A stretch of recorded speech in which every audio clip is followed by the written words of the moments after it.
The alarm hit before my eyes even opened. Red light spinning across the drop pod, metal groaning around me like it wanted to fold in half. I had exactly 4 seconds to remember where I was before the hatch blew outward and cold air ripped through the smoke. My name is Ethan Cole, and I was falling through a burning palace with a rifle that had already jammed twice. Below me, the floor was tilted at an angle no floor should ever be at. Pillars the size of buildings were cracking apart, spilling dust and sparks. Somewhere under all that noise, a woman was screaming in a language my earpiece struggled to translate fast enough. I hit the ground hard, rolled, and came up firing at a shape moving through the smoke. It dropped. I didn't stop to look at what it had been. There wasn't time, and there wasn't room in my head for anything except the next 5 seconds of staying alive.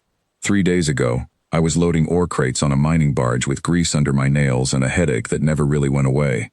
Now I was standing in the middle of a war I never asked to be part of, sent here because Command needed a body that wouldn't be missed if it didn't come back. That was the whole job. Get in, find the princess, get her out, and hold the line long enough for real soldiers to arrive. Nobody said the last part out loud, but I could read between the lines just fine. I was cheap, replaceable, a name that would sit on a wall somewhere and mean nothing to anyone. My earpiece crackled with static, then a voice, thin and half-broken. Command telling me the extraction ship had taken damage and was delayed. I didn't ask how long, I already knew the answer wouldn't help me. I moved through the collapsing hallway with my back against the wall, boots crunching over broken tile. Every few seconds, another section of ceiling gave way behind me, like the whole building was chasing me deeper inside itself. Before I reached the grand hall, the corridor narrowed into a service passage, lit only by emergency strips along the floor. Something skittered across the ceiling above me, quick and low to the surface, and I froze against the wall, waiting for it to pass. A scout drone, small and fast, the kind the Hollow used to map a building before sending in soldiers. If it saw me, every enemy in this wing would know exactly where I was standing within seconds. I held my breath and let it pass overhead, watching its thin red sensor light sweep across the far wall without touching me. Only when the skittering sound faded into the smoke did I let myself breathe again and keep moving, slower now, more careful with every step. A door at the end of the passage had been welded shut from the inside, which told me someone had tried to survive in there and failed to keep it that way for long. I didn't stop to look. I found another route, a narrow stairwell choked with dust, and climbed down 2 flights toward the sound of that distant screaming. I found her in what used to be a grand hall, hiding behind an overturned table with 2 guards lying motionless beside her. She looked up at me with sharp eyes, silver hair pulled loose from its braid, and for a second neither of us said anything. Then she spoke, and even through the translation delay, I could hear the disgust in her voice. They sent a human, alone. Is this what my people mean to yours now, 1 soldier and a broken weapon? I didn't have the energy to argue with her. I told her simply that I was what showed up, and that if she wanted to keep breathing, she needed to move now, not later. She didn't like it, but she moved. Her name was Sael, princess of a line that had ruled this world long before humans ever arrived in this part of the galaxy. Her people had allied with us out of necessity, not friendship, because the enemy tearing through the stars didn't care about borders or treaties. Everyone called them the Hollow, a swarm of creatures that moved through worlds like fire through dry grass, leaving nothing standing behind them. We ran together through corridors that used to be beautiful, past murals now cracked and blackened, past rooms that had probably held centuries of history before tonight. I kept my rifle up, scanning every doorway, every shadow that moved wrong. The first wave of Hollow soldiers found us in a stairwell. 3 of them, moving fast on too many legs, clicking sounds coming from somewhere in their chests. I pushed Sael behind a pillar and opened fire, and for a moment it worked, until my rifle jammed again, and one of them closed the distance too quickly for me to fix it. I don't remember deciding to fight with my hands. I just remember doing it, and somehow, impossibly, coming out the other side of it still standing, breathing hard, with Sael staring at me like she was seeing something she didn't have a word for. We kept moving. There wasn't time to think about it. Down 2 more levels, the palace opened into a wide corridor lined with fallen statues, and that was where I felt something bite through my shoulder. A burst of the Hollow's weapon, the kind that didn't just wound but unmade flesh where it touched. I had seen what that weapon did to the guards lying in the grand hall. I expected the same for myself. Instead, I kept moving. It hurt, more than anything I had ever felt, a burning that spread down my arm and into my chest. But my legs didn't buckle, my vision didn't blur. I turned, raised my rifle with my good arm, and put down the thing that had hit me before it could fire again. Sael grabbed my other arm, pulling me forward, telling me we had to keep going, but I could see her eyes drop to my shoulder, to the wound that should have dropped me to the ground and didn't. I didn't have an answer for her. I barely had one for myself. There had been a program before any of us shipped out, something every conscript signed without reading closely, because when you're desperate for work and the recruiter is offering food and a bed, you don't ask too many questions about the injections they give you. We were told it was standard protection against unknown pathogens. Nobody explained why the needle burned for an hour afterward, or why some of the barge workers who took it started healing from small cuts faster than they used to.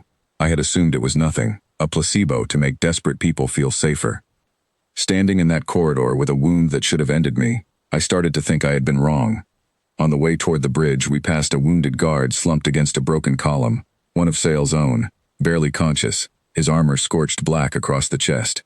Sael dropped to his side immediately, speaking softly in her own language, and for a moment I saw something in her that had nothing to do with titles or bloodlines, just a woman trying to comfort someone who was dying. He told her, in broken words, that the main gate had already fallen, and that the Hollow were moving toward the bridge in greater numbers than anyone had reported. He warned her not to go that way. Sael asked if there was another path, and he shook his head slowly, telling her the bridge was the only way left before the whole west wing came down. I checked what supplies he had left and left him with what little medicine I carried, though I already suspected it would not be enough.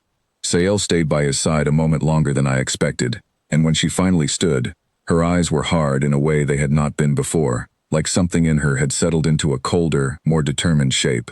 We reached a long bridge connecting two wings of the palace, open on both sides to a night sky filled with drifting embers and distant explosions. Halfway across, the Hollow hit us with everything they had left in this sector.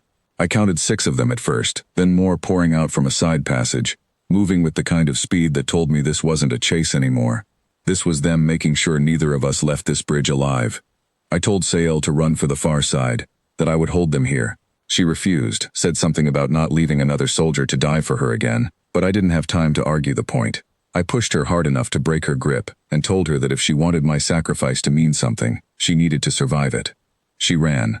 I turned to face 6 of them alone, with a rifle that had maybe one working shot left, and no plan beyond staying on my feet for as long as I could. The first one reached me fast, and I remember every second of what happened next with a strange, sharp clarity, like time had slowed just enough for me to see everything clearly. My body moved without waiting for my mind to catch up, dodging a strike I shouldn't have been able to see coming, closing the distance instead of retreating, meeting its attack head-on instead of running from it. Something had shifted inside me, somewhere between the shoulder wound and this moment. I felt heat move through my chest, into my arms, down into my hands, like my whole body had decided this was the moment to stop holding something back. I fought them one at a time, then 2 at once, then all of them together, and I don't remember being afraid anymore. I remember being certain, in a way I had never been certain of anything before, that I was not going to fall on this bridge. When it was over, I was standing among them, breathing hard, my shoulder wound already closing itself at a pace that made no sense, my hands shaking not from fear but from something electric running through them that hadn't been there this morning. For a moment I just stood there among the fallen, listening to my own heartbeat slow down, waiting for the shaking to start the way it always had after every dangerous moment back on the mining barge. It never came. Instead, there was only a strange stillness, like my body had finally found a gear it didn't know it had, and had no intention of letting it go now that it was found. Sael hadn't gone far. She was standing at the far end of the bridge, watching, and when our eyes met across that space, I saw something in her expression that wasn't disgust anymore. It wasn't quite fear either. It looked more like she was trying to work out what exactly she was looking at.